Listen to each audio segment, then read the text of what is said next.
All right, so you can see it said create. It basically gives me the reply that it has created, which means yes, I will do that, but I want to see get pods, and I will watch the pods, and it says container cannot run, right? And it will keep saying that. So let's observe it for a few seconds. Yeah, state won't change.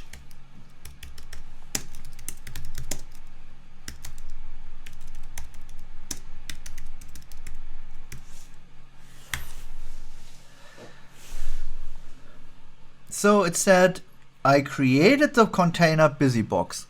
Yeah, because why not? I mean, he created the pod, he created the container, he pulled the image, pulling the image, but then failed to start container. So now, who can tell me, how did it know that a container failed? How did it know? Because I did not specify a readiness probe or something like that.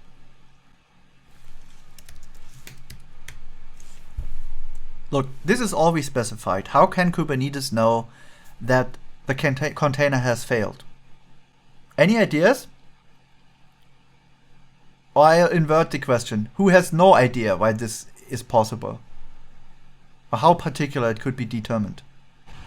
Kubernetes is checking the log files for errors. Which log file? You mean the log file of the Of the pod. How would you know from the log file that an error has occurred?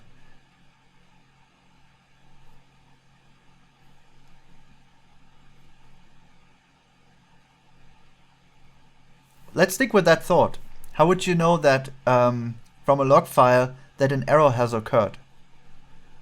Stick with your thought. Well, in this case, you would have gotten an error that you used the unknown command on Linux, How? because it would be sent to system.out. Yes, but how would you know programmatically as Kubernetes how that error message will look like, as every program could potentially produce or not produce output, and the way this is the way this what the string is arbitrary, because it is in the decision of the developer. So how would you write a program that reads std out, which is not necessarily where the output in an error is written to, which would be std error, and then you couldn't decide that because the program could even not produce output, or it could produce an arbitrary string that you could never anticipate. You get the point? It's not decidable. You can't write a program that does that.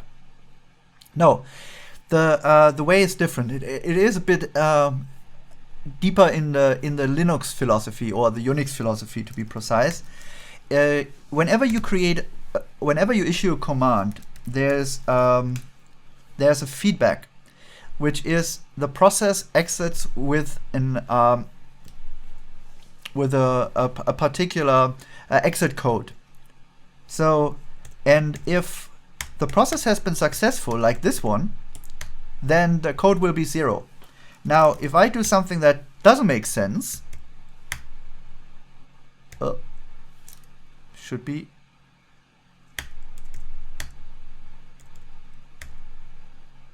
is that no? It's not the right. It's not the right exit code. What's that one? I always mess them up.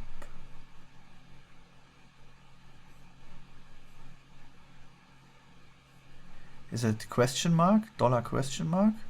Ah, yeah, it's dollar question mark. Yeah, life's turned me into CEO, so you're forgetting stuff that you actually know. No, this one would be the right one.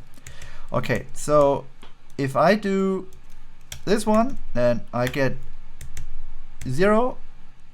If I do something that doesn't make sense, then I get a non-zero value. So this is true for most Linux and Unix systems. So the container specification, if you look into the container specification again, it basically says a command and its parameters. So Kubernetes will put together the container command. It will start the command, and if the command returns with a non-zero exit code, it will know that the container has failed. The more advanced technique to this would be to have a liveness or readiness probe, where you could be more sophisticated in providing feedback to the container daemon on whether the container has been started successfully. Because not necessarily checking on the exit code of the command is sufficient. You could, for example, have a process started, but it did semantically not really fulfill the intention of the container. So you could have a more sophisticated check on whether the container has been successful. But it's just for you to understand that if a container failed and you don't understand why, you have to find out why did the process return a non-zero exit code. So this is where, the debugging with an interactive container could be helpful, because then you can basically imitate the container command and check on the actual outcome. Okay? So understanding this is quite essential, because it is the default behavior. Okay? Lesson learned? I guess so. Okay, so now we've learned how to create a pod from a manifest. We've also seen the first specification of a pod and what the structure is. Obviously there's always plenty more options than we present here. This is a minimalistic definition to get something running. Production workloads will usually also describe for containers how much resources they will use and so on. So we'll skip that for now, because always show the outline first. For the first learning iteration, this is already good enough. All right, then we can delete the pods. So we've deleted the pods in a different way earlier. We said kubectl get pods, and we have 2 pods here. So far, delete pod, busybox, and that's it. Busy boy. Okay, so busybox has been deleted. We've done that before, but in the case that we have a definition, we could also say kubectl delete -f, and this is also possible because we declared the name in the pod definition. So instead of looking the name up, we declared it, and we can use that declared name to identify the resource to then terminate it.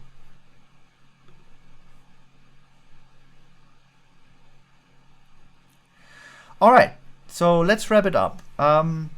In this lesson, we've learned that a pod is the smallest unit that you can deploy or provision in Kubernetes. We've learned that a pod is a collection of units. That a pod is a collection of containers. You can have a pod with one container, you can have a pod with multiple containers, and containers within a pod, they share resources, such as the localhost interface is shared, so you can use you can bind a process to localhost in one container and use it in another one.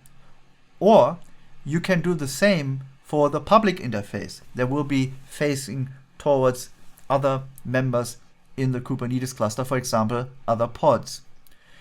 We've also learned that pods will be terminated if they fail and recreated. During that recreation, they may change their IP address, which makes it a bad idea to refer from one container to another container by its IP address.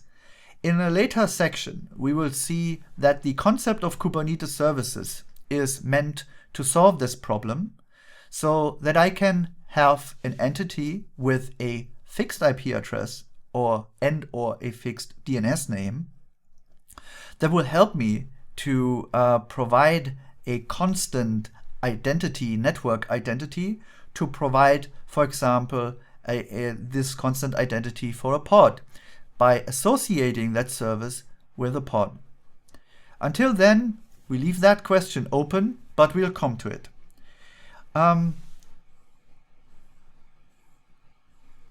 We have learned how to create a pod using the command line directly. We've also seen that similar to namespaces, we can also describe pods in a YAML file and then apply this specification to Kubernetes. We've briefly mentioned that Kubernetes distinguishes between receiving a specification, basically your intent, what you want Kubernetes to do. So we get a success message back, which does not contain information whether the execution of the intent has been successful. Because Kubernetes is a declarative system, it has a loop, a control loop, that will try to make the blueprint you passed to it a reality. But this could fail. And as we've seen in the example with the container containing a false command, the initial feedback that it will create the object does not provide the information whether this has been successful. And in order to find out whether it has been successful, we have to describe the pod, get the logs, or retrieve the pods. Commands for that we have also seen, so that you'll be able to do that.